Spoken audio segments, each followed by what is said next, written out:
નમસ્કાર મિત્રો, હું છું શિવાંગ રાવલ. વર્લ્ડ ઇનબોક્સના યુટ્યુબ પ્લેટફોર્મમાં આપ તમામનું હાર્દિક સ્વાગત કરું છું. પર્યાવરણ માટેની ફ્રી સિરીઝને આપણે આગળ લઈ જઈ રહ્યા છીએ અને નેક્સ્ટ લેક્ચર અત્યારે મૂકી રહ્યા છીએ. દર બુધવારે અને શનિવારે એમ 2 લેક્ચર આવશે, આવું આપણે કીધેલું છે અને એ પરંપરાને છેલ્લા ઘણા ટાઈમથી આપણે જાળવી રાખી છે. જે લોકો સિરિયસ મહેનત કરે છે એ પરીક્ષાની તારીખ ને નોટિફિકેશનની ચિંતા કર્યા વગર આ લેક્ચરોને જોતા હશે અને એને ખૂબ સારી રીતે નોંધી દેતા હશે. આપણે આજે આ ટોપિકની અંદર પર્યાવરણનો એક એવો અગત્યનો ટોપિક ભણવો છે કે જેમાંથી પરીક્ષામાં પૂછાવાની સંભાવના ખૂબ વધારે છે. હું કહી શકું કે 100% સંભાવના છે કે એકાદ બે સવાલ આ ટોપિકમાંથી આવશે. જે ટોપિકનું નામ છે પ્રાણી સંરક્ષણ. ઇન્ડિયાની અંદર રહેતા હોય એવા વન્યજીવો અને પ્રજાતિઓ, આપણે અગાઉ ચર્ચા કદાચ કરી હોય કે 81,251 જેટલી પ્રજાતિઓ ભારતની અંદર વસવાટ કરી રહી છે. તો એક પ્રશ્ન આવે કે એમનું જે સંરક્ષણ છે એને પ્રોટેક્શન છે કઈ રીતે આપશું? કારણ કે માનવીઓ અને પ્રાણીઓ વચ્ચે ક્યારેક સીધો સંઘર્ષ થઈ જતો હોય છે. એનાથી બે રીતે સંઘર્ષ થાય. કાં તો એ પ્રાણી છે એ જંગલ વિસ્તારમાંથી શહેર અને ગ્રામ્ય વિસ્તારની અંદર આવે, જેના કેસ તમે અત્યારે ઘણા બધા ન્યૂઝમાં જોતા હો છો, સોશિયલ મીડિયામાં જોતા હો છો. અને બીજું એક કારણ કે આ જે માણસો છે એ જંગલોની અંદર જતા હોય, બરાબર, બેમાંથી કોઈ એક સ્થિતિના કારણે એને સંઘર્ષ થઈ જતો હોય, એ સંઘર્ષમાં માણસનું અથવા એ પ્રાણીનું મૃત્યુ નિશ્ચિત છે. તો હવે એને ટાળવા માટે શું કરવું જોઈએ? તો સરકાર એની માટે ખૂબ બધા પગલાં લેતી હોય છે. શહેરી વિસ્તાર અને જે જંગલ વિસ્તાર, પ્રોટેક્ટેડ વિસ્તાર છે એને અલગ કરવાનો પ્રયાસ કરે છે. એ અંતર્ગત આપણા દેશની અંદર એક સરસ મજાનો કાયદો, જેને આપણે કહીએ છીએ વન્યજીવ સુરક્ષા અધિનિયમ, વાઇલ્ડ લાઈફ પ્રોટેક્શન એક્ટ. આ એક્ટ બહુ કામનો છે દોસ્તો, કારણ કે એ એક્ટ આપણને એક તો પ્રાણીઓની સુરક્ષા કરવા માટેની જે ફરજો છે સરકારની એ પણ આપે છે, એની સાથે સાથે જે અલગ અલગ એના અનુચ્છેદો છે એ અંતર્ગત જો કોઈ વન્યજીવ પ્રાણી ઉપર કોઈ હુમલો કરે છે, એટેક કરે છે અથવા એને છંછેડે તો એની સજાની જોગવાઈ પણ છે. આ સામે પ્રાણી કોઈ માણસની ઉપર એટેક કરે છે તો એને પણ સજા થતી હોય છે, જેમ કે એને પણ પકડવામાં આવે છે, એને પણ પ્રાણી સંગ્રહાલયમાં એમાં મૂકી દેવામાં આવે છે. પણ સરકારનો એવો પ્રયાસ હોય કે માણસો અને જે પ્રાણીઓ છે એના વચ્ચે સંઘર્ષ ન થાય. કારણ કે એ પ્રાણીનો નેચર હોય છે હુમલો કરવાનો, એને એટલી બુદ્ધિ તો હોતી નથી. માણસ પોતે સાવચેત રહી શકે અને એવા વિસ્તારોમાં જવાનું જો ટાળે કે જ્યાં સંઘર્ષ થાય. હવે જો એ નથી, એ માની લો કે જાય છે, પ્રાણી જે જગ્યાએ રહે છે ત્યાં જાય છે, તો એને અટકાવવા માટે આ કાયદો છે, જેને આપણે કહીએ છીએ વાઇલ્ડ લાઈફ પ્રોટેક્શન એક્ટ. આ અધિનિયમ આપણા દેશની અંદર 1972 આવે છે. ત્યારથી દોસ્તો કડક સજાની જોગવાઈ પણ છે. જો કે પ્રતિબંધિત વિસ્તારમાં આપણે જઈ પણ શકતા નથી. તો શું કરવામાં આવશે કે જે જગ્યા જે ઓલરેડી જંગલ વિસ્તાર છે, હું અહીંયા તમને એક્ઝામ્પલ આપું કે માની લો કે આ એક જંગલ વિસ્તાર છે, આમાં ઘણા બધા પક્ષીઓ, પ્રાણીઓ અને વનસ્પતિ છે એ પોતે કુદરતી રીતે એક નિવસનની અંદર છે. વનસ્પતિ હોવાની એટલે સીધી વાત છે કે આ જગ્યાએ પ્રાણીઓ અને પક્ષીઓ તો હોવાના જ છે. હવે આને આપણે આખું એક જંગલ એરિયા કહીએ છીએ, એટલે કે ફોરેસ્ટ વિસ્તાર છે. હવે આ ફોરેસ્ટ વિસ્તારની અમુક અંતરે જે આપણા ગ્રામ્ય વિસ્તારો અથવા શહેરી વિસ્તારોનું નિર્માણ થયેલું હોય. હવે શહેરો અને જે ગ્રામ્ય વિસ્તાર હોય એના લોકોને અહીંયા આ ગ્રામ્ય વિસ્તાર અથવા શહેરી વિસ્તારો લખી દો કે અહીંયા ઘણા બધા માણસોનો સમૂહ રહે છે, એટલે કે અહીંયા માનવીઓ રહી રહ્યા છે. હવે ઘટના એવી થશે કે આ માનવીઓ એને જે સંસાધનો છે એ જરૂરી સંસાધનો તો અહીંયા છે, જેમ કે આ જ વિસ્તારોમાંથી આપણને વનસ્પતિ મળે છે, એના ફળો મળે છે, બરાબર, ઘણી બધી ઔષધિઓ આપણને પ્રાપ્ત થાય છે. એના સિવાય આ એરિયામાંથી આપણને ઘણી ખનિજો પણ પ્રાપ્ત થતી હોય. હવે આ બધા સંસાધનો લેવા માટે આ માણસો છે એ જંગલ વિસ્તારની અંદર આવશે. હવે જ્યારે જંગલ વિસ્તારની અંદર આવે ત્યારે આ જગ્યાએ એને કોઈ પણ પ્રાણી સાથે સંઘર્ષ થાય, આ સહજ અને સ્વાભાવિક વાત છે. તો સરકાર શું કરશે? અહીંયા વાઇલ્ડ લાઈફ પ્રોટેક્શન એક્ટનો ઉપયોગ કરશે. જે જગ્યાએ વધારે પ્રાણીઓ લાંબા સમયથી રહેતું હોય તો એ વિસ્તારની આસપાસ સરકાર આવી એક બાઉન્ડ્રીઝ બનાવી દેશે. અને આ બાઉન્ડ્રી બનાવતા આ આખું જે વિસ્તાર છે એ એક સંરક્ષિત જગ્યા બની જશે, અથવા દોસ્તો એક આરક્ષિત જગ્યા બની જશે, બરાબર, કે જેને આરક્ષણ મળેલું છે વનસ્પતિ, પ્રાણીઓ, પક્ષીઓને. આ ગ્રીન લાઇનની અંદર જવા અને બહાર નીકળવા માટે આવા કે ગેટની વ્યવસ્થા પણ કરી દેવામાં આવે છે કે એક એન્ટ્રી અને એક્ઝિટ પોઈન્ટ હોય અને અહીંયા સુરક્ષા કર્મચારીઓ તૈનાત હોય જે સામાન્ય માણસોને પર્યટન સિવાયના હેતુથી અટકાવે. એ પણ પર્યટન અમુક ચોક્કસ સમયગાળા દરમિયાન જ હોય, આખું વર્ષ તો એની અંદર જવા માટે એના નિયમો પ્રમાણે ચાલતું હોય. તો હવે આ જે જગ્યા છે એને આપણે શું કહીએ કે આ જંગલ અથવા આ વિસ્તાર એ સંરક્ષિત અને આરક્ષિત છે. તો આવા સંરક્ષિત અને આરક્ષિત આપણી પાસે જે જગ્યાઓ છે એ 3 ભાગમાં ડિવાઈડ કરવામાં આવેલું છે. જેમ કે એક છે રાષ્ટ્રીય ઉદ્યાન, બીજું છે અભયારણ્ય અને ત્રીજું જૈવ આરક્ષિત ક્ષેત્ર. તો ભારત બહુ મોટો દેશ છે, 28 જેટલા એમાં રાજ્ય છે, 8 જેટલા કેન્દ્ર શાસિત પ્રદેશ છે. તો દોસ્તારો બધા રાજ્યમાં નાના મોટા અંશે જંગલ તો હોવાના છે. હવે જરૂરી નથી કે બધામાં બહુ વધારે જંગલ હોય, જેમ કે મધ્યપ્રદેશ હોય તો વધારે વનસ્પતિ છે, પૂર્વોત્તર ભારતમાં જાઓ તો પહાડો અને પર્વતોના કારણે ન્યાય વધારે વનસ્પતિ છે. પણ પંજાબ, હરિયાણા, રાજસ્થાન વિસ્તારમાં આવો એટલે ત્યાં તમને પંજાબ અને હરિયાણામાં ખેતરો વધારે છે એટલે જંગલો ઓછા છે, રાજસ્થાનમાં રણ છે એટલે જંગલો ઓછા છે, ગુજરાત છે તો એમાં ઉદ્યોગોનું પ્રમાણ વધારે હોવાના કારણે પણ જંગલનું પ્રમાણ ઓછું છે. 10 થી 11% આસપાસ આપણા ગુજરાતમાં જંગલો છે. હવે જ્યાં જંગલો હશે ત્યાં સરકાર આવા પ્રોટેક્ટેડ એરિયા ડિક્લેર કરે, સંરક્ષિત અને આરક્ષિત જગ્યાઓ ડિક્લેર કરતી હોય છે. તો અત્યાર સુધીમાં જો આના આંકડા તમને પૂછવામાં આવે, જો હું અહીંયા આપણો દેશ એટલે કે ભારત લખું છું અને સાથે સાથે અહીંયા આપણે લખીએ છીએ ગુજરાત. ભારતમાં આવેલા રાષ્ટ્રીય ઉદ્યાનોની સંખ્યા જ્યારે આ લેક્ચર તમે ભણી રહ્યા છો એ સમય 107 છે. જે પહેલા 106 હતી, હવે 107મું જે સિમલીપાલ નામની જગ્યા છે જે ઓલરેડી રાષ્ટ્રીય ઉદ્યાન તરીકે જે તે સમયે નોટિફાઈડ કરવામાં આવેલી પણ એને મંજૂરી નહોતી મળી. પણ આ 2025-26માં એને મંજૂરી મળતા હવે 107મું બની ગયું. અભયારણ્યોની સંખ્યા 574 છે, જ્યારે જૈવ આરક્ષિત ક્ષેત્રની સંખ્યા 18 છે. આની સંખ્યા ઓછી છે કારણ કે આમાં વૈશ્વિક જે યુનેસ્કો છે એના નિર્ણયોની અસર થતી હોય છે, એની ભલામણ હોય એટલે એની સંખ્યા 18 છે. ગુજરાતની સંખ્યાની વાત કરીએ તો રાષ્ટ્રીય ઉદ્યાનોની સંખ્યા ગુજરાતમાં માત્ર 4 છે, અભયારણ્યની સંખ્યા 23 અને જૈવ આરક્ષિત ક્ષેત્ર ગુજરાતમાં માત્ર 1 છે. ઘણી બધી પરીક્ષામાં સંખ્યા પૂછાય, આ છે મોસ્ટ ઓફ પરીક્ષામાં આની સંખ્યાઓ આપણને પૂછાય છે. હવે સવાલ એવો આવે કે સાહેબ આ બધી જગ્યાએ ઓલમ સોલ જગ્યાએ માત્ર ને માત્ર કામ શું કરવાનું છે, તો આપણે કરવાનું છે પ્રાણી સંરક્ષણ, એટલે કે એનું બચાવ કાર્ય કરવાનું છે. બચાવ કાર્ય જ કરવાનું હોય તો આ બધા નામ અલગ અલગ કેમ? કારણ કે સાહેબ એની રચના અલગ અલગ પદ્ધતિથી થાય. જેમ કે હું તમને એક માહિતી આપું, ચાલો કે કોઈ એક રાષ્ટ્રીય ઉદ્યાન છે જેને આપણે નેશનલ પાર્ક તરીકે ઓળખીએ છીએ. તો આને બનાવવા માટે કઈ પ્રક્રિયામાંથી પસાર થવું પડે, તો એ યાદ રાખશો તમે કે એની માટે કેન્દ્ર અને રાજ્ય બંનેની સરકાર સંયુક્ત રીતે બનાવી શકે. આ સવાલ પણ પરીક્ષામાં પૂછાયેલો છે. અહીંયા બંને ભેગા થઈ અને બનાવશે, એટલે કે રાજ્ય સરકાર નોટિફાઈ કરશે, કેન્દ્ર એને મંજૂરી આપશે કારણ કે રાષ્ટ્રીય ઉદ્યાન છે, નેશનલ પાર્ક છે. તો નેશનલ પાર્ક બનાવવા પાછળના ઉદ્દેશ શું હશે, તો વધારે એ જગ્યાને સુરક્ષિત કરવા માટે કે કડક કાયદાઓનું પાલન કરાવવા માટે. જેટલી પણ જગ્યાઓને રાષ્ટ્રીય ઉદ્યાન સરકારે ઘોષિત કરી હોય ત્યાં કડક કાનૂન લાગુ પડતા હોય છે, એટલે નિયંત્રણો અને અંકુશો ખૂબ વધારે હોય.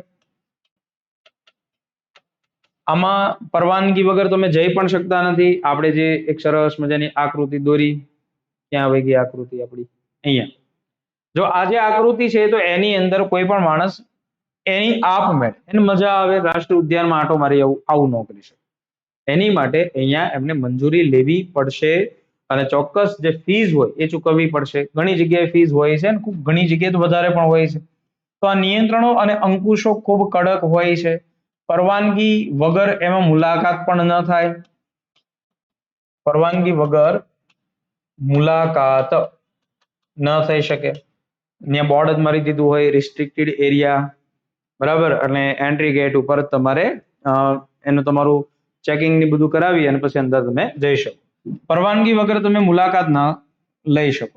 આમાં કોઈ જ આર્થિક પ્રક્રિયા ન થઈ શકે. આર્થિક પ્રક્રિયા સંપૂર્ણપણે પ્રતિબંધિત હોય, બરાબર, સંપૂર્ણપણે પ્રતિબંધિત. એનો મતલબ કે આ જગ્યાએ કોઈ વ્યક્તિ છે એ જઈ અને જંગલ કાપી નહીં શકે, ઔષધિનો ઉપયોગ નહીં કરી શકે, એમાંથી ખનન નહીં કરી શકે, ખનિજ નહીં કરી શકે, બરાબર. એની સિવાય સાહેબ આમાં ખેતી અને પશુ ચરાણ પણ પ્રતિબંધિત હોય. હવે જો આવું થાય ને એટલે સૌથી મોટી સમસ્યા કોને આવે? જે સ્થાનિક લોકો રહેતા હોય એને. હું અને તમે જો સિટી વિસ્તારમાં કે પ્રોપર ગ્રામ્ય વિસ્તારમાં રહેતા હોય, જ્યાં જંગલો દૂર હોય, તો આ બધા કાનૂન કાયદાઓ આપણને સીધા લાગુ પડવાના નથી. પણ જે લોકો પશુપાલકો છે અને જે લોકો આવા એરિયામાં રહેતા હોય કે જેને સરકાર કંઈક નોટિફાઈડ કરવા માંગે છે, એટલે હંમેશા આ જગ્યાએ શું થતું હોય? વિરોધ થતો હોય. કારણ કે એના અમુક હક હિસ્સા છે એ કેવા થઈ જાય? છીનવાઈ જાય. તો એની માટે જો અત્યારે હું તમને કહી રહ્યો છું કે રાષ્ટ્રીય ઉદ્યાન ખૂબ કડક હોય અને એટલા માટે જ એની સંખ્યા કેટલી છે? 107 જેટલી છે. એમાંથી સરકારે ઘણા બધા મુદ્દાઓનું ધ્યાન રાખી ખાસ કરીને વિરોધ અને આંદોલનોનો સામનો કરવો પડતો હોય છે.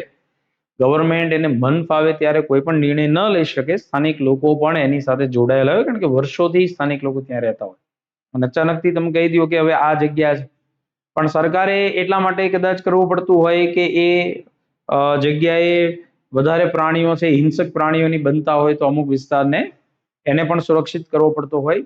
તો એ બંનેના અરસપરસ સમજૂતીથી જો કામ થાય તો કોઈને નુકસાન ન થાય, સ્થાનિક લોકોને પણ નુકસાન ન થાય અને સરકાર પણ એના જે ઉદ્દેશ છે ફૂલફિલ કરી શકે. સાહેબ, આ જે રાષ્ટ્રીય ઉદ્યાનો હોય એમાં કોઈ જાહેર પરિવહન ન થાય. જાહેર પરિવહન પ્રતિબંધિત હોય, એટલે કે રોડ રસ્તા એમાંથી પસાર ન થાય. ચાલો એનું પણ એક્ઝામ્પલ આપું તમને. આપણો નકશો, કોઈ માણસ અહીંયા રહે છે અને અહીંયા બીજું એક શહેર છે, બરાબર. આ જગ્યાએ એક માની લો કે સિટી છે. તમને ગમતું કોઈ પ્રિય સિટી વિચારી લ્યો, જ્યાં તમે રહેતા હોય, જ્યાં તમારા પ્રિયતમા રહેતા હોય. માની લો કે આ એનું શહેર છે, તમારા પ્રિયતમાનું, અને તમે આ શહેરમાં રહી, વચ્ચે જંગલ આવી ગયું છે. બધા જિલ્લાનો પણ સાઉથ ગુજરાતમાં, પછી સાઉથ સૌરાષ્ટ્રમાં આ બધી જગ્યા આવી સ્થિતિઓ હોય. તો તમે અહીંથી નીકળો અને તમને ખૂબ ઈચ્છા થઈ કે એમને મળવા માટેની, અને તમે અહીંયાથી આમ સીધા નીકળી જાઓ, આવું શક્ય નહીં બને. એની માટે ભૂરા રોડ આ બાજુથી પસાર થઈને આ બાજુ જશે, બરાબર. એટલે જાહેર પરિવહન આ વિસ્તારમાંથી પસાર થઈ શકતો નથી. એટલે તમારે તમારા પ્રિયતમાને મળવું છે તો તમારે થોડુંક વધારે અંતર કાપવું પડશે, બરાબર. ચાલો, આ મેં માહિતી રાષ્ટ્રીય ઉદ્યાનની તમને આપી છે. એ તમને સમજાણી હશે કે આવી રીતે કડક નિયંત્રણો છે. કેન્દ્ર અને રાજ્ય સરકાર સંયુક્ત રીતે આ ભૂલશો નહીં, મહેરબાની કરીને કડક નિયંત્રણો હોય છે. પરવાનગી વગર મુલાકાત ન થઈ શકે. આપણા દેશમાં અત્યારે હાલમાં 32,87,263 ચોરસ કિલોમીટર એરિયા છે. જો આને આપણે 100% ગણી દઈએ તો આ સંપૂર્ણ એરિયામાંથી આપણું જે રાષ્ટ્રીય ઉદ્યાનનું એરિયા છે એ માત્ર 1.35% થાય. એટલે વધારે જમીન આપણે એ રીતે બ્લોક પણ નથી કરી. આપણા ભારતની 1.35% જમીન એવી છે કે જે ખૂબ કડક નિયંત્રણ હેઠળ છે, જેમાં આર્થિક પ્રક્રિયા કે પશુ ચરાણ ન થાય. સમજાતું હશે ને તમને? હા, તમે અત્યારે મને સાંભળી રહ્યા છો, પણ હું તમને સાંભળી રહ્યો નથી. પણ મને એવો વિશ્વાસ છે કે બધું તમે સમજી રહ્યા છો. તો રાષ્ટ્રીય ઉદ્યાનને થોડુંક વધારે ડીપમાં ભણવું હોય તો અમુક સવાલો કે આપણા દેશના 107 રાષ્ટ્રીય ઉદ્યાન પૈકી જે સૌપ્રથમ બને છે એનું નામ હોય છે દોસ્તારો Jim Corbett. Jim Corbett national park. હવે એની માટે આપણે છે ને એક નાનકડો એવો નકશો છે એ જોવો પડશે. આમ તો મોટો નકશો છે, પણ હું અહીંયા તમને નાનકડો એવો કહી રહ્યો છું. ભારતના તમામ રાષ્ટ્રીય ઉદ્યાનો આની અંદર આવી ગયા. મેં તમારી માટે સ્પેશિયલી આ નકશો બનાવ્યો છે, તમને આરામથી સમજાય. તમારે પણ શું કરવાનું? એક નકશો લઈ લેવાનો કોરો, જેમાં રાજ્યના નામ ન લખ્યા હોય, પણ તમને રાજ્ય ખબર હોવા જોઈએ. પછી તમારે આને સ્ક્રીનશોટ પાડી લ્યો યુટ્યુબમાંથી, અથવા તમે પોઝ કરી દો, તમારો નકશો સાથે રાખો. ઉત્તર ભારતથી દક્ષિણ ભારત સુધી, પશ્ચિમથી પૂર્વ સુધી જેટલા નામ લખાયેલા છે રાજ્ય મુજબ, એ તમે નેશનલ પાર્કને લખી નાખો. આ જે ઓપ્શન છે ને આપણી પાસે, બહુ સારો ઓપ્શન છે. પ્રેક્ટિસ કરવાથી થશે. મારા આશીર્વાદ તો છે જ તમારી સાથે, પણ માત્ર આશીર્વાદથી પરીક્ષાઓ પાસ થવાતી નથી. નહીતર હું આશીર્વાદ આપવાના ક્લાસ કરાવતો હોત. મહેનત તમારે કરવી પડશે. જો આ નકશો બનાવવા માટે મને મહેનત થઈ છે, મને યાદ રહી ગયો છે. મેં 1-2 વાર આ નકશામાં બધા નામ લખ્યા છે તો જ યાદ રહ્યા હશે. ભગવાનને આપણે એવી પ્રાર્થના કરવાની કે આપણે જે વાંચીએ આપણને લાંબા સમય સુધી યાદ રહે, અને ભગવાન આપણને હિંમત આપે. ભગવાન આવીને પેપર તો લખી નથી જવાના, એની માટે તો આપણી હાથ અને બુદ્ધિ મગજ કામ કરવાનું. પણ આપણે પ્રાર્થના કરીએ કે મારા કોમ્પિટિટર કરતા મારું મગજ વધારે સારું ચાલે, કે મને યાદ રહી જાય. ભારતના 107 છે પણ બધા નથી યાદ રાખવાના. એમાં હું તમને કન્સેશન આપું છું, અમુક જ યાદ રાખો. જેમ કે અહીંયા આ જગ્યાએ છે જીમ કોર્બેટ, જે ઉત્તરાખંડ રાજ્યમાં સ્થિત છે. ભારતમાં આવેલું હોય એવું સૌથી પહેલું જીમ કોર્બેટ. તો સૌથી પહેલો સવાલ એ થાય કે સાહેબ ક્યારે બન્યું હશે? હા, એવો થવો જ જોઈએ. તમને જેટલા સવાલ થાય, પણ હા પરીક્ષામાં પૂછાવા લાયક સવાલ હોય તો વધારે મજા આવે. જ્યારે આ જીમ કોર્બેટ બન્યું એ સમયે દોસ્તો એનું નામ છે હેલી નેશનલ પાર્ક. હેલી નેશનલ પાર્ક. આ ઘણી પરીક્ષામાં પૂછાઈ ગયેલું છે કે એનું જૂનું નામ કયું છે. તો એનું જૂનું નામ હેલી નેશનલ પાર્ક છે. અત્યારે આપણે એને જીમ કોર્બેટ કહીએ છીએ. દોસ્તો આ જીમ કોર્બેટ છે એ પોતે એક વાઘનો સંરક્ષક હતો. એટલે કે વાઘ સાથે જોડાયેલા મુદ્દાઓમાં એમનું નામ તમને જોવા મળે. વાઘની સુરક્ષા કરવા માટેનો એક વ્યક્તિ હતો જેનું નામ છે જીમ કોર્બેટ.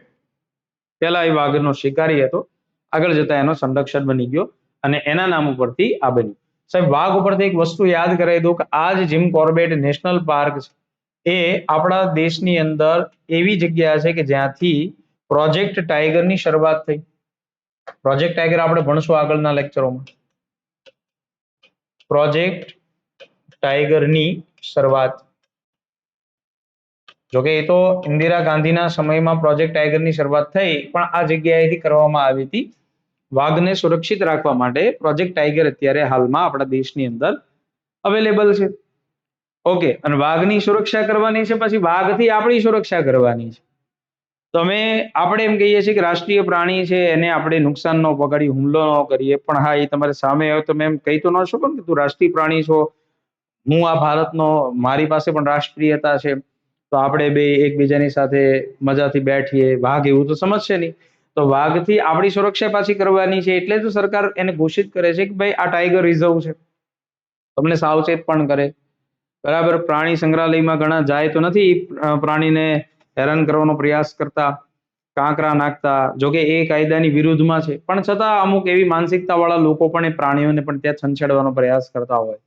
ઘણા તમે સોશિયલ મીડિયામાં વિડીયો જોયા હોય, ઘણીવાર વિદેશમાં પણ એવી ઘટના બને, આપણે ઇન્ડિયામાં પણ કદાચ જોયું હોય કે પ્રાણી બેઠા હોય એની નજીક જવાનો પ્રયાસ કરે, તો એની એક્યુરેસી બહુ વધારે હોય, તો તરત જ તમારો હાથ મોઢામાં પકડીને બેસી ગયો હોય. ઘણીવાર તમે જોયું હોય કે અડધો ભાઈ છે એ અંદર પાંજરાની અંદર ખેંચાયેલો હોય, સિંહ કે વાઘે એના મોઢામાં એનો હાથ લઈને બેઠો હોય, એને ખેંચવાનો પ્રયાસ કરતો હોય. તો આપણે એવું કરવું જ શું કામ જોઈએ?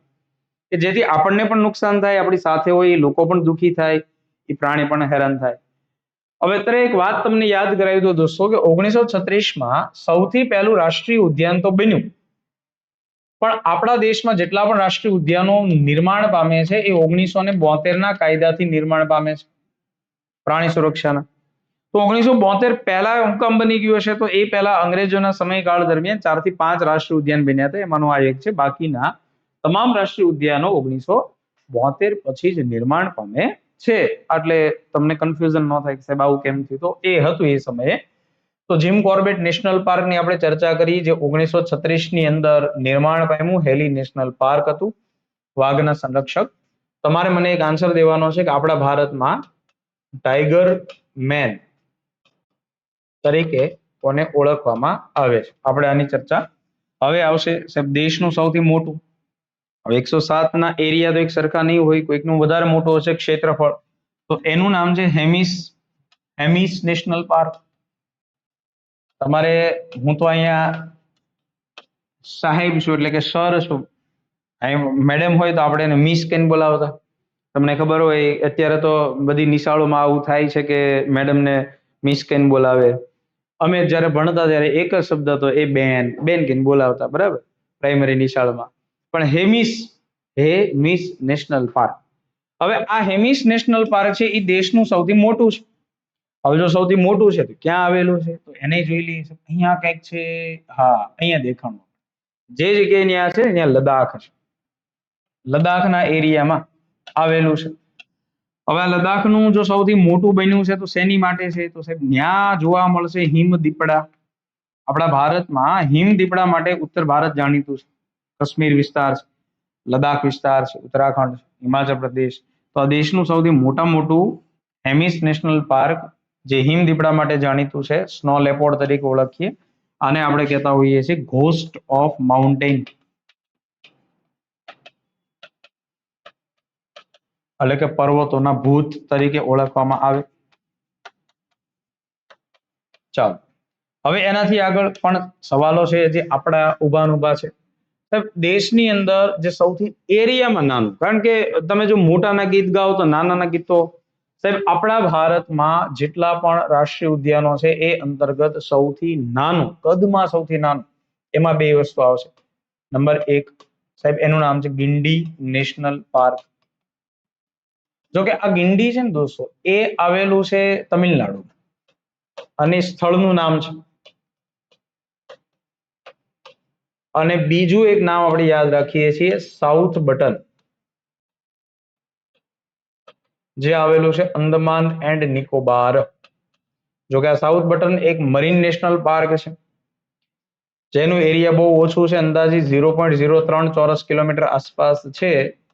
પણ પરીક્ષામાં જો આ ઓપ્શનમાં ન હોય તો આ ટીક મારવાનું રહેશે તમારે, કારણ કે એ જમીન ઉપર મુખ્ય ભારતમાં જેટલા પણ રાજ્ય છે, મુખ્ય સરહદની અંદર જેટલા રાજ્ય છે, એમાં ગિંડી નામનું એક જગ્યા છે તમિલનાડુમાં, એ રાષ્ટ્રીય ઉદ્યાન સૌથી નાના રાષ્ટ્રીય ઉદ્યાન તરીકે ઓળખાય. પણ જો ઓલ ઓવર તમને અંદમાન નિકોબાર ગણી લેવામાં આવે તો દોસ્તો આપણે સાઉથ બટન નામની જગ્યા છે, આ યાદ રાખશું, જે અંદમાન અને નિકોબારમાં આવેલી છે.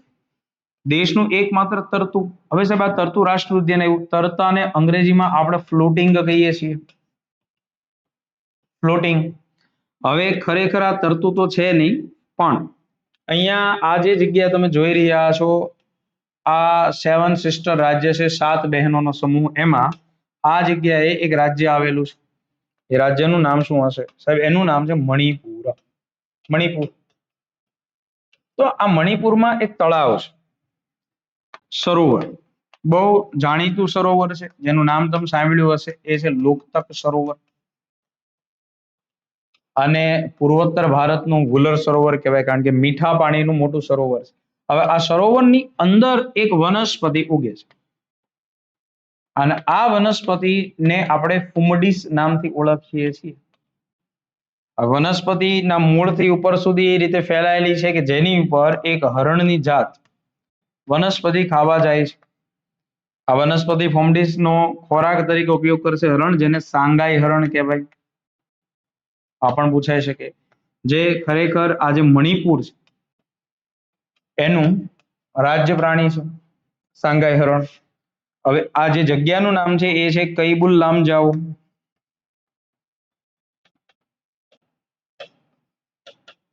ખરેખર પ્રશ્ન શું પૂછાણો કે ભારતનું એકમાત્ર તરતું એટલે કે ફ્લોટિંગ નેશનલ પાર્ક, એનું નામ છે કૈબુલ લામજાઓ. કૈબુલા લામજાઓ, આપણે એક બે વાર આ રીતે માનસિક રીતે રિપીટ કરીએ ને એટલે નામ યાદ રહી જાય. કૈબુલા, ક્યાં બોલા, જો ભૂલાઈ ન જાય, કૈબુલા જામ લાવો નથી, કૈબુલા લામજાઓ તરતું. અને એનાથી પણ એક બેસ્ટ તમને ટ્રીક આપું, જ્યારે તમને પૂછે ને કે તરતું સરોવર, તરતું રાષ્ટ્રીય ઉદ્યાન જોવાનું 4 માંથી અઘરું નામ કયું છે, તો મારા મત મુજબ 107માં આ જ નામ અઘરું છે. પછી તમારી માનસિક ગણતરી ઉપર આધાર રાખે તમને કયું અઘરું લાગે. ને ઘણાને તો માનસ નેશનલ પાર્ક હોય એ એમ લાગે કે મને અઘરું લાગે. એવી બધી બુદ્ધિનો પ્રયોગ ના કરશો. જે ટ્રીક આપી છે એને યાદ રાખવાનો કંઈક પ્રયાસ કરો. કૈબુલ લામજાઓ નેશનલ પાર્ક એ આપણા ભારતનું એકમાત્ર તરતું નેશનલ પાર્ક છે, એ પણ સરોવરની અંદર છે. જગ્યાનું નામ છે કૈબુલ લામજાઓ. હવે દેશમાં સૌથી વધુ નેશનલ પાર્ક, તો એની માટે વન એન્ડ ઓનલી આપણા મધ્ય ભારતમાં આવેલું મધ્યપ્રદેશ વચાળ આવેલું છે. મધ્યપ્રદેશમાં અંદાજિત 11 જેટલા રાષ્ટ્રીય ઉદ્યાનો છે. 11 રાષ્ટ્રીય ઉદ્યાનો જો તો એમાંથી અમુક નામ, જેમ કે માધવ, પન્ના, પછી અહીંયા કાન્હા, બાંધવગઢ સફેદ વાઘ માટે જાણીતું હોય ને, ફોસિલ એટલે કે પુરાતન, સાતપુડા અને પેંચ. મારું પ્રિય અને તમારું પ્રિય હશે કુનો, જ્યાં આફ્રિકન ચિત્તાઓનું આગમન કરાવવામાં આવે છે, રાજસ્થાનની બોર્ડર ઉપર છે. તો આપણે 11 માંથી લગભગ 7, 8, 9 જેટલા તો થઈ ગયા, એક બે એવા બાકી હોય, પણ તમે એટલા નામ યાદ રાખો કે જે પરીક્ષામાં પૂછાય. તો મધ્યપ્રદેશ છે એમાં સૌથી વધારે રાષ્ટ્રીય ઉદ્યાનો જોવા મળે છે. હા, પંજાબ જેવા જે વિસ્તારો છે કે એમાં તમને એક પણ રાષ્ટ્રીય ઉદ્યાન જોવા નથી મળતું, પણ એ ન પૂછાય. પૂછવું હોય તો નક્કી નહીં ભાઈ આનું એવો સવાલ એ પૂછી નાખે, પણ વધારેમાં તો આ જ આવશે. પંજાબમાં એક પણ રાષ્ટ્રીય ઉદ્યાન નથી. હવે આગળનો સવાલ છે, રાષ્ટ્રીય ઉદ્યાનો તો બધા ક્લિયર થયા. આ જે અભયારણ્ય હોય એની રચના કેવી રીતે થાય? તો કોઈ પણ દોસ્તો અભયારણ્ય બને ને એને અંગ્રેજીમાં આપણે કહીએ છીએ વાઇલ્ડ લાઈફ સેન્ચ્યુરી.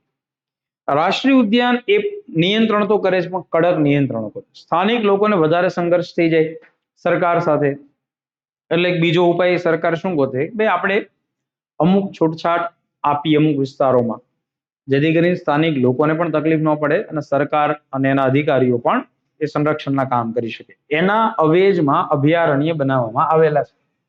તો સાહેબ આવા અભયારણ્યોની સંખ્યા અત્યારે હાલમાં 574 છે. આ સંખ્યામાં વધારો કે ઘટાડો થઈ શકે? ઘટાડો ઇન ધ સેન્સ કે રાષ્ટ્રીય ઉદ્યાનમાં એને કન્વર્ટ કરવામાં આવે. જો એવું બની શકે કે એ રાષ્ટ્રીય ઉદ્યાન અને અભયારણ્ય બંનેનો દરજ્જો પ્રાપ્ત હોય તો ઘટાડો ન થાય, અધરવાઇઝ ઘટાડો થાય અને રાષ્ટ્રીય ઉદ્યાનમાં વધારો થાય. નવા અભયારણ્ય ઘોષિત કરવામાં આવે, પણ આ ઘોષિત કોણ કરે?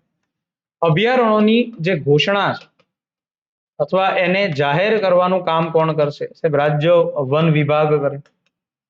એટલે આ કામગીરી સંપૂર્ણ રાજ્ય સરકારની છે. દરેક રાજ્યમાં વન વિભાગ હોય અને એમાં લાડકા એવા વન મંત્રી હોય. તમારે મને આન્સર કરવાનો છે અત્યારે કોમેન્ટ બોક્સની અંદર કે ગુજરાતના એવા લાડકા એવા વન અને પર્યાવરણ મંત્રી જેનું નામ શું છે? ઘણા લોકો ડાયરેક્ટ અત્યારે સાહેબને ફોન પણ કરી રહ્યા છે કે આ ફોરેસ્ટ ગાર્ડની ભરતી ક્યારે આવશે? તો સાહેબનો જવાબ હોય કે ભાઈ આવશે, એના સમય આવશે, તમે તૈયારી કરવા માંડો. પણ એ વન મંત્રીનું નામ શું છે તમે મને કહેશો? એટલે ઇન શોર્ટ રાજ્ય સરકાર આ ઘોષિત કરે. સાહેબ અત્યારે અભયારણ્યના નામ તો તમે બધાને યાદ ન રાખો તો ચાલે, પણ જો એક શબ્દ યાદ રાખજો કે સૌથી વધુ અભયારણ્ય અંદમાન અને નિકોબારમાં છે. અંદાજિત 96 થી 97 જેટલા અભયારણ્યો, એટલે કે લગભગ નિયર અબાઉટ 100 જેટલા. 574 માંથી સાહેબ 100 જેટલા તો માત્ર અંદમાન નિકોબારમાં છે, કારણ કે આ ફોરેસ્ટ એરિયામાં હોય આખો વિસ્તાર, એટલે અભયારણ્ય હોય સ્વાભાવિક વાત છે. પણ અભયારણ્યની ક્રાઇટેરિયા કેવા? સાહેબ અહીંયા જે નિયંત્રણો અથવા જેને આપણે નિયમો અથવા અંકુશો કહીએ, અંકુશો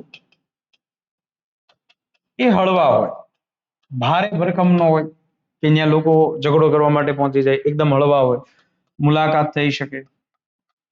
અહીંયા તમારી અને પ્રિયતમાની મુલાકાત નથી, અહીંયા એની અંદર મુલાકાત થઈ શકે, એટલે તમે જઈ શકો, એવી રીતે વિઝિટ કરી શકો, મુલાકાત થઈ શકે, એ મુલાકાત છે. ઓકે, પછી સાહેબ આ વિસ્તારો જે હોય એમાં આર્થિક પ્રવૃત્તિઓ થઈ શકે, આર્થિક પ્રક્રિયા અથવા પ્રવૃત્તિ થઈ શકે, ખેતી થઈ શકે અને પશુપાલન પણ થઈ શકે. પણ આની માટે જરૂરી જે અધિકારી હોય, જવાબદાર અધિકારી, એની મંજૂરી જોવે.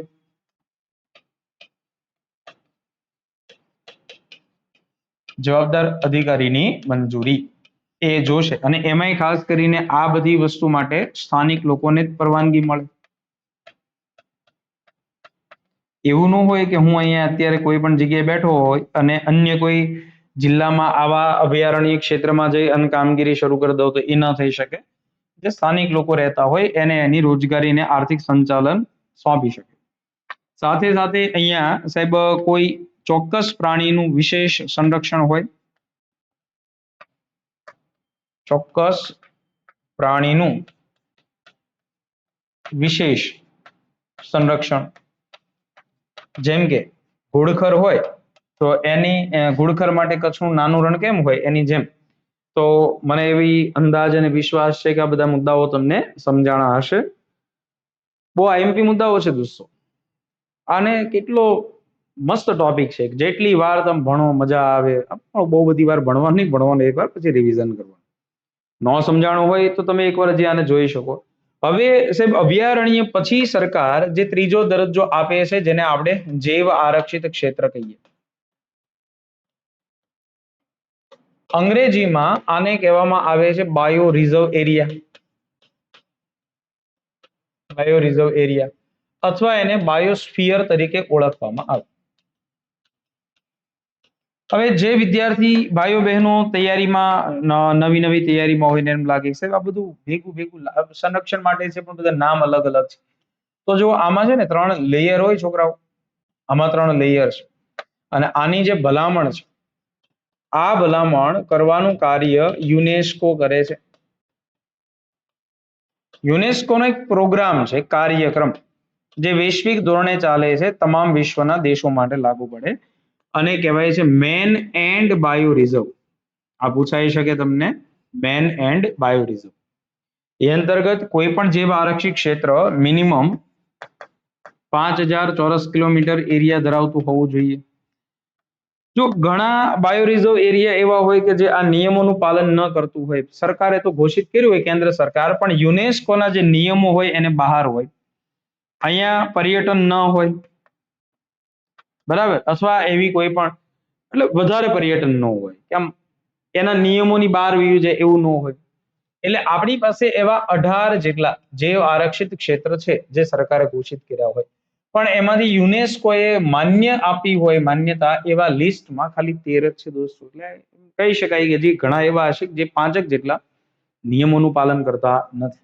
તો હવે આ જે ત્રિસ્તરીય રચના છે એમાં એકદમ વચ્ચેનો ભાગ હોય એને કોર એરિયા કહેવાય. સાહેબ આ એરિયા સૌથી વધારે સુરક્ષિત માનવામાં આવે. એટલે આમાં એવા જ વ્યક્તિ જઈ શકે કે જે વૈજ્ઞાનિકો છે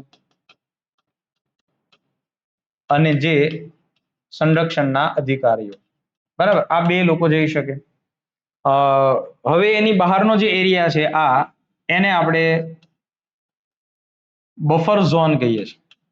અને આમાં જે પર્યટકો હોય અથવા જે નવા નવા ફોરેસ્ટના અધિકારી બન્યા છે, કર્મચારી બન્યા છે, આનો શિક્ષણનો હેતુ હોય પર્યટન અને શિક્ષણ. પણ અહીંયા પર્યટન શિક્ષણ ન થાય. પણ જે એવા જૈવ આરક્ષિત ક્ષેત્ર હોય કે જેમાં આવું કોર એરિયા સુધી પણ પબ્લિક પહોંચી જતી હોય ને એના નિયમોનું પાલન ન થતું હોય, એવું યુનેસ્કોને લાગે કે આ કાર્યક્રમ પ્રમાણે નથી ચાલતું, તો એને દરજ્જો ન આપે.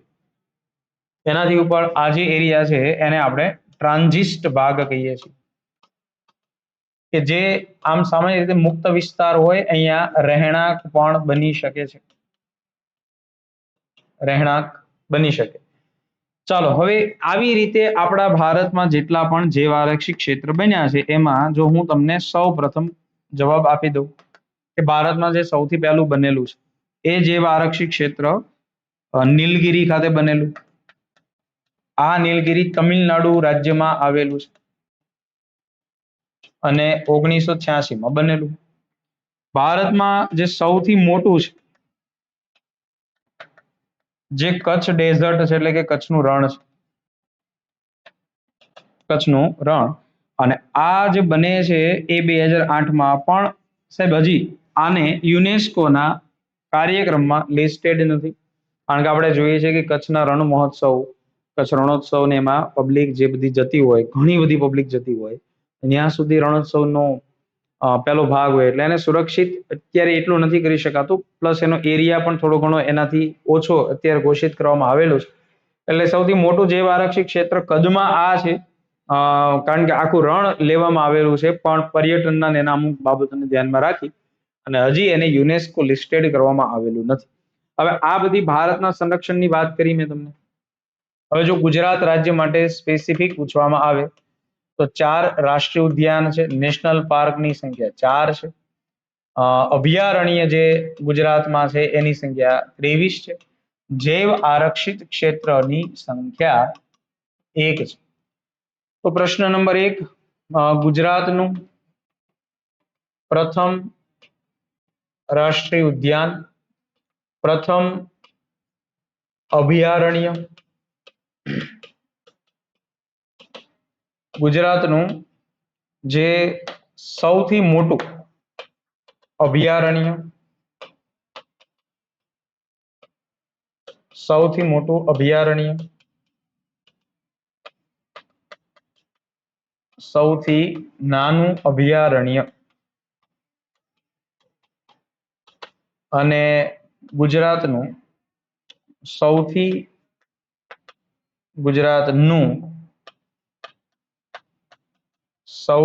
મોટું રાષ્ટ્રીય ઉદ્યાન. તો આ બધા જે સવાલો છે એના જવાબ તમારે લોકોએ મને કોમેન્ટ કરીને કહેવાનું છે, બરાબર? અત્યારે તે યુટ્યુબમાં આ જેટલા સવાલો મેં અહીંયા લખ્યા છે, તમે જેના જેના જવાબ જાણો છો, બધાના જાણો છો તો વેલ એન્ડ ગુડ.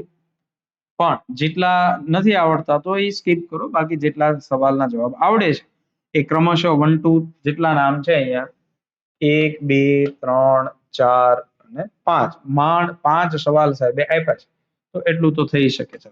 પાંચે પાંચના મને આન્સર આપો. અને એની સાથે સાથે દોસ્તો, જે લોકો ફોરેસ્ટ ગાર્ડની તૈયારી કરે છે એ લોકો સુધી આ વિડીયો અવશ્યથી પહોંચાડી દો.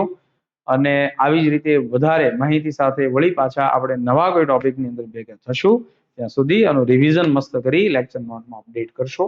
તમારે એક હોમવર્ક એ છે કે આ જેટલા પણ અહીંયા નામ આપવામાં આવેલા છે રાજ્ય મુજબ, એને તમે એકવાર જોઈન લખશો. વધતા તમે એવું કામ કરશો કે આમાંથી જોઈને એકવાર લખ્યા પછી બીજી વાર તમે જાતે લખો, પછી ત્રીજી વાર લખો, અને મેપિંગ 2 થી 5 આવા લેવાના. રાષ્ટ્રીય ઉદ્યાન બધા કડકડાટ થઈ જશે. કયા કયા રાજ્યમાં કયા કયા રાષ્ટ્રીય ઉદ્યાન આવેલા છે. તો કોમેન્ટ કરો કે આ વિડીયો તમને કેવો લાગ્યો. તમારા પ્રતિભાવ મને ખાસ અવશ્યથી આપશો અને ખાસ શેર કરવાનું છે તમારે, જેથી કરીને આપણે વધારે વિદ્યાર્થી સુધી સારા વિડીયો પહોંચાડી શકીએ. મળી આવતા લેક્ચરમાં. Thank you very much.